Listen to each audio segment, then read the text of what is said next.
What's good with YouTube? Y'all already know Big Flacco with a convict's perspective, and I'm gonna smash, dash, slide on through with a little bit of energy. Please hit the like, subscribe, comment, do all those things to help support this channel, and hit that bell notification for future fire content. Now, as you guys know, I've done a lot of videos the last day, right, basically about the incident up there in Pelican Bay, and I've been kind of compassionate about it. Yes, some people say, oh, you hate the South, or oh, you wish you were active. That's neither here nor there. My position is this. I've had friends, family, loved ones that are still behind the walls, right? And I would hate for them to fall victim to someone who wants to have a superior role in oppressing the gente again. That's why I stand where I stand on all this. It has nothing to do with the Southsiders. The Southsiders are only fucking pawns in this fucking whole mix and are only doing the bidding of one particular organization that has a goal to oppress those under their fucking command. Now, you already know I'm talking about the MA Mexican Mafia, whose sole, agenda is to achieve more power, more territory, and more money, and pretty much have everybody fall under their domain. Do I blame them for this recent incident that happened up in Pelican Bay? No, I do not. How could I blame them for what's been going on when this has always been truly in their agenda? It's always been truly their nature. I blame Chuco. I blame Conejo. I blame DC and all those that basically were fucking their cronies behind the walls who decided to lead the gente down this path. Now, I get the internal hostilities. I was still supportive of. I still think that it's a good thing for the Southerners and Norteños to coexist on these yards. I thought that that was an accomplishment that was worthy. But that was never the case as far as within these organizations. These dudes at the top allowed money to fucking blind their focus as far as how they were supposed to lead the gente. They were never supposed to put them in situations to where they could potentially become oppressed or victims by any type of opposition that has an agenda from day one. They basically in this whole situation, they've been hit at a point to where when the NF and Norte are at their weakest points, they weren't prepared for this. And that's the whole thing. What pisses me off is all of us seen this eventually happening. Like I said, there's a story about the scorpion trying to get to the other side of the lake. He asks the frog, hey, can you take me across the lake? The frog says, no, you're going to sting me. The scorpion says, no, I'm not, and begs. Eventually, the fucking frog goes against his fucking intuition and his experience and takes this scorpion across the fucking pond. As soon as he gets across the pond, the scorpion gets what he wants. He fucking stings that fucking frog. As that frog is dying, he's asking, hey, why did you sting me? The scorpion responds.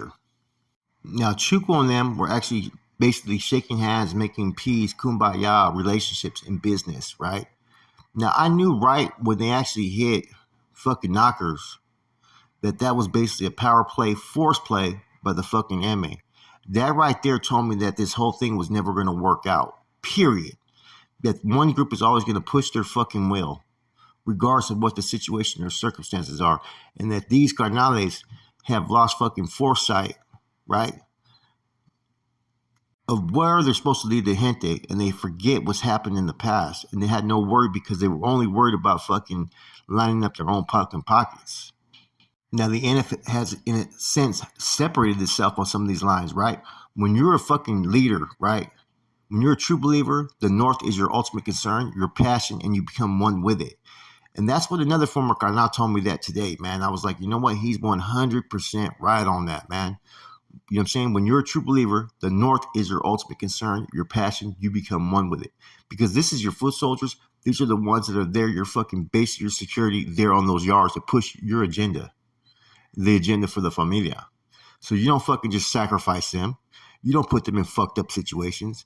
And they allowed relationships to be established, right, to where basically it's almost like people are just following the fucking lead of what the MA says. Now, I'm not necessarily anti-MA or anything like that, but my position on this is MA, go dictate your own people. You know what I'm saying? Don't try to force your will upon the North, period. And that's just how I look at it, man. You know, I was on those lines when it was a different circumstances, right? And I know a lot of people that were on those yards years before when it was different.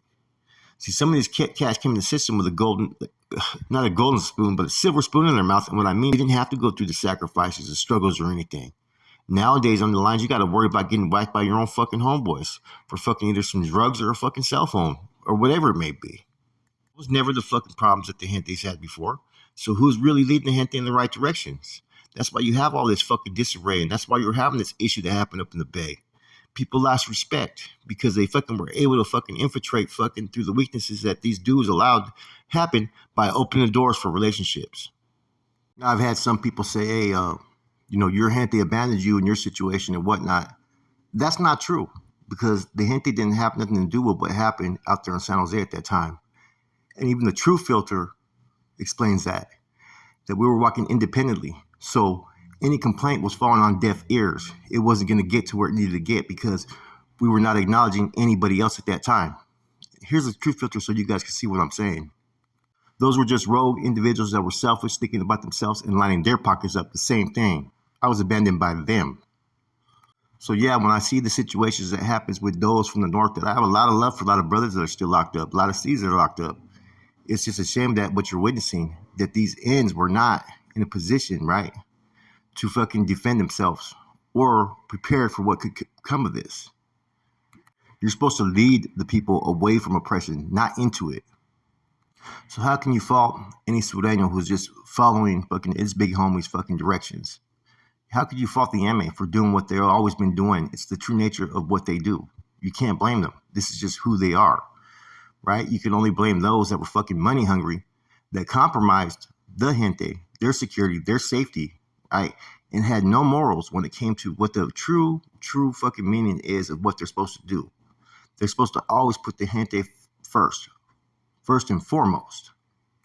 That's why the end of hostility should have been like this. You do you, we do us. You don't dictate what we do, we don't dictate what you do. Can we make this happen or not?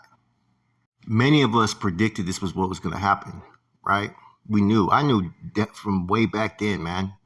But like I said, the existence of North and South being on these yards coexisting, I didn't think it was a bad thing, having good rapport, having good relationships or whatnot. But never should one start to do the bidding of the other. That's where I had a problem. That's what became the main issue of everything that I seen. And that's where leadership took the Gente. They took them down that path to where now look at the situation. You have this and you have everybody that's been indicted, right? You have a select few people who have any sense of leadership skills that are on these yards. And now they're at their weakest point for any group to wish to attack them. You got active ends, right, from the state who are like, oh, this is an isolated incident. Fucking shame on you for fucking thinking that, man. Then you got dudes from down south who think, oh, whatever may have happened, oh, they had to do what they had to do. He disrespected the South or whatever it may have been. Like it's okay for the fucking MA to give an order to remove a Norteño. It's never going to be okay. Anybody that knows prison politics 101, it's not okay. So I don't fault the MA for doing what they're doing. I don't fault the Southsiders for having to take heed or follow their leadership. But I do have fault with how Chuco Conejo in D.C. led the fucking people down a fucking path to where this happened. And that's why I've said what Skip has been saying, right? He predicted all this was going to happen, man. Your blueprint and template is right there in front of you. But a lot of times individuals are scared to take action because they don't know what the fuck to do. Your laws tell you what to do. But apparently it seems like the laws have been fucking pushed to the side over money. Over money. The moment we start seeing all these Norteños who've been hit over money, and even C's being hit over money, is when I knew that they were going down the wrong direction. The moment I heard what happened with Knockers and then the claims of misappropriation of funds, I knew it was fucking bullshit. That, once again, was someone putting pressure on the NF to take action. Once again, the Gente got sold out. I don't blame any of the Southsiders. I don't even blame the MA. Like I said, they did what they were expected to do when the time was right for them, But those doors were left open. They should have never even been open from the get-go. The Gente could have been fucking protected from this. Now you have an individual, right, they say has a 1% chance of living, is what I heard, right? He's on life support. They release him to his family. CDCR does not even have to report his death, right? And that may be another way that they're going to try to fucking sweep this under the rug. There's no justifying this. I don't care what this man may have did or didn't do. Proper procedure means you fucking get at that people's groups and say, this is what happened. Are you going to deal with it? Now, did that even happen?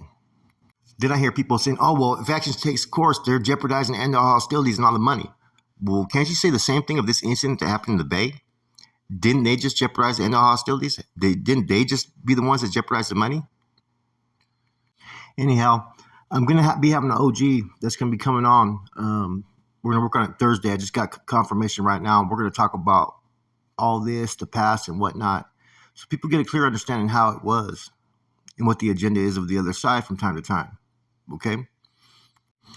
Even though I like Chuko, I had a personal relationship with him. He's very charismatic. He can get people to follow him. He made some choices down the line that are affecting people today. And that was over money. Money will fucking change people. And that pretty much changed the fucking foresight of what the future was and where it could be brought. You know, now you got individuals who feel like they can just fucking order the removals of Norteños at will, right? And there's no justification for what happened up in the Bay, period. You know, nothing. It does. I don't care if this dude was disrespecting and doing all this shit. You still have protocol. That's what we have within the range of the gente. Because if he was doing something that bad, right, that jeopardized the household, the homeboys would have took action on him. They would have. You know what I mean? But apparently, whatever happened up there, I don't know, happened. And there's no fucking sin there. There's no way in hell that the fucking NF is supposed to sit there and say, or any Norteño leader, oh yeah, you guys can go ahead and deal with him. He disrespected you guys. Nah, there's no way that's allowed. So all the comments that people think this and that, that's not protocol. And that's not protocol for the Norteño movement. The only time it would be protocol is if fucking they've already sold out and they've already joined forces to fall under the MA's leadership. And that's the way it's fucking looking. I haven't heard of one issue where the South, right, or the MA has had somebody removed based upon the fucking NF or Norteño's fucking request or influence or subject. I can't tell you one incident that I know of, but I could tell you multiple ones where the South had put pressure or put something in someone's ear, you know, from the Knocker situation to even the Smilone situation up there from Sacramento, right? You know, in that situation, there's question marks about it. How much money did he allegedly owe? You know what I'm saying? Why would a Carnal even get in debt with a Sureño? You know what I'm saying? That kind of makes a lot of questions marks to what was really going on up there, because I don't even see where that would be allowed. You know what I'm saying? And I know Smilone, which kind of shocked me that even happened. But see, people are being allowed to be put in situations with certain dealings where they should have never been put in those situations before. So the end of all hostilities, yeah, I'm all support of that. But the relationships that have been established, you don't sell your gente out to nobody. You always still got to be on guard. The coexisting, I don't think would have been a bad thing, but these dudes got too over familiarized at the top and pretty much sold the gente out for fucking $1. And that's the truth.